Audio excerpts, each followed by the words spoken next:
So by now you've probably all seen the horrible, just heartbreaking scenes coming out of Gaza, and the horrific destruction and violence being perpetrated by Israeli forces against Palestinians. But what you might not know is the involvement of the United States and to an extent the UK in this conflict, and how both of our countries are very much on the wrong side of history in some pretty big ways. And I'm going to read a tweet out for you from the official White House Twitter account. And it's disappointing, but it's not surprising, is what I'll say. So basically it reads this. Today, the president spoke with Israeli Prime Minister Netanyahu, reaffirmed his strong support for Israel's right to defend itself against rocket attacks from Hamas and other terrorist groups in Gaza, and condemned these indiscriminate attacks against Israel. Now, there is a tweet, I should mention, there is a tweet below that, in that sort of thread, from the White House account, saying that Biden talked to a Palestinian leader, and wanted peace on, both sides for these areas, that specific area to be, safe for everyone kind of thing, right? But it's quite clear what the angle is and where the priorities lie there, isn't it? Clearly, the White House, Biden administration is trying to paint Israel like the victim. Now, let's not pretend that there hasn't been violence from Palestinians against Israelis, because that is the case, right? That's just an objective fact. Hamas has committed some horrendous acts of terror, right? But to pretend that Israel is the victim, in fact, even to just pretend that they are two equal evils, is just absurd and incredibly insulting, and it reeks of either ignorance or ulterior motive, right? So the US has a long history of supplying Israel with weapons, supplying them with substantial foreign aid. And of course, the UK also sells weapons to Israel, and we have not as close a relationship, but somewhat of a close relationship to Israel. But all we get in the UK is these weasel words from our politicians, essentially. That's all we get.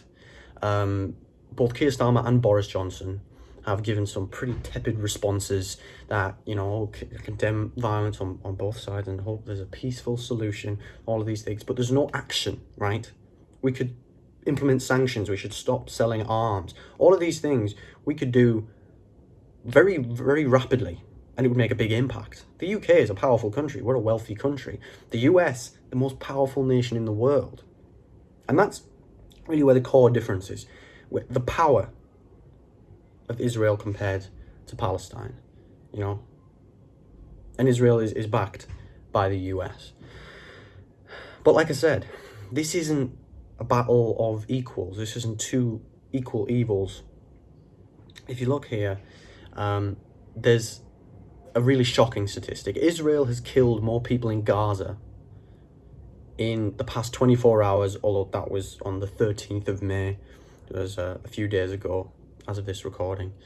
In that 24-hour period, than Hamas rockets had killed in the past 20 years. 20 years. So the level of difference between that violence, that level of violence, is really quite astounding. And we need to stand up for Palestinian rights. It's absolutely horrific and unconscionable that the UK isn't doing more. Now, in the description, we'll link the petition, the official petition that a lot of people are signing, for the UK to put more pressure on and officially condemn the acts of Israel and all these things. I know it might not feel like much. I know I get sick of signing petitions because it feels like nothing changes when you do that. And I know it isn't exactly, going to force anyone's hand, but it does send a powerful message. There are quite a few protests going on around the country. I'm annoyed actually because I missed one in Leeds where I am recently. I didn't know it was on. So keep your eye out. Don't make that mistake. If you hear about one, make sure you're kind of in the know, because a lot of people protesting something, again, it's a powerful message. But what I also want to talk about is Benjamin Netanyahu, right? Now, Netanyahu has been Prime Minister of Israel for a long time, right? A long time. But I want you to know the kind of person that he is, right? You see, it's pretty clear to most people that the Israeli government is acting in a way that is nigh on genocidal against the Palestinians. You know, people in Israel benefited from a lot of quite a rapid vaccine rollout, an effective vaccine rollout. People in Palestine left by the wayside, right? And there are shocking statistics about the level of poverty in Palestine. I think it's something like 50% of Palestinians live in poverty. I mean, that is absolutely unfathomable, right? So we all know Netanyahu clearly has some racist tendencies, to say the very least. But I saw an article here which from Haaretz, right? And this is the headline: Netanyahu, Hitler didn't want to exterminate the Jews.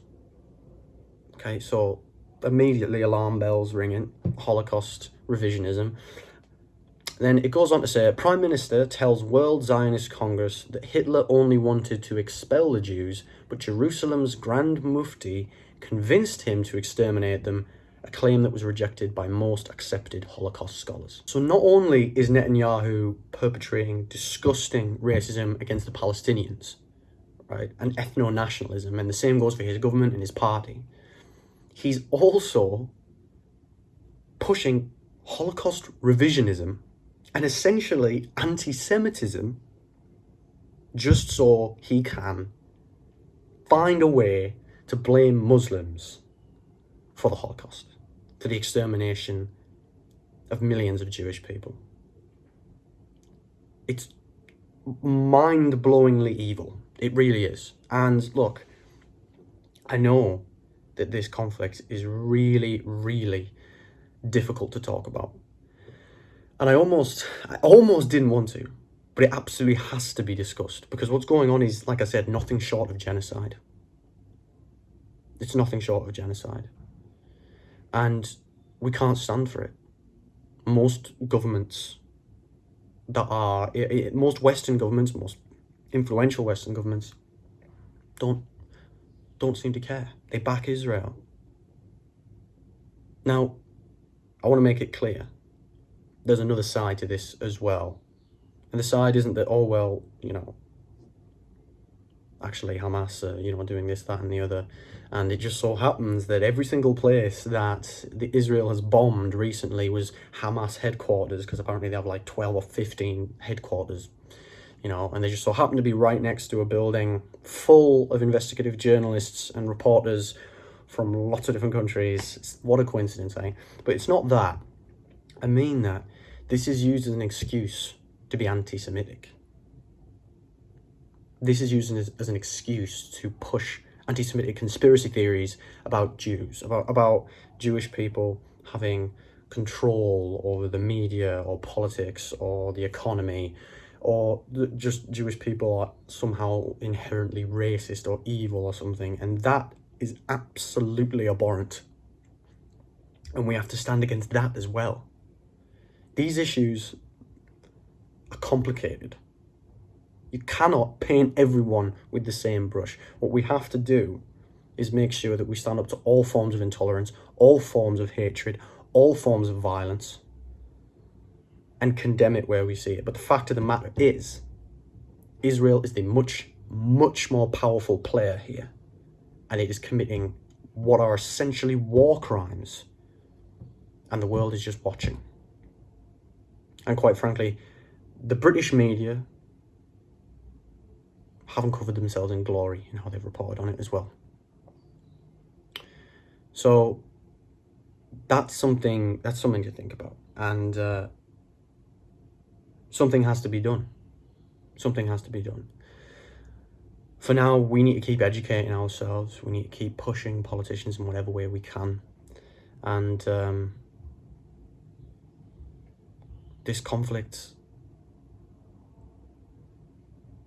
is, well, it feels like it's never going to end. But it has to. And it has to end in a peaceful way. And that means we have to stand up to Israel and the horrors of what that government has been doing in Gaza.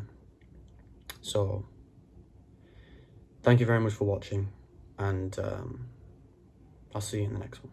Thank you very much for watching, everyone. If you enjoyed the video, if you liked it, then why not translate that into a digital form and click the like button? Or, even better, if you're feeling extra wild, subscribe and click the bell.